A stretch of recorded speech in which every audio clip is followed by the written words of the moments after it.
Зігріваючи журавлиний чай вдома. Я обожнюю замовляти такі чаї в ресторанах, тому давайте повторимо це вдома. Для основи я беру апельсини, лимони та імбир, але насправді рецепт настільки гнучкий, що ви можете підлаштовувати його під себе.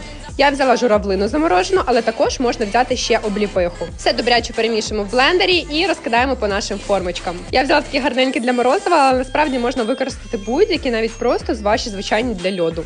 Чим гарніші формочки, тим цікавіше вам потім буде пити чай.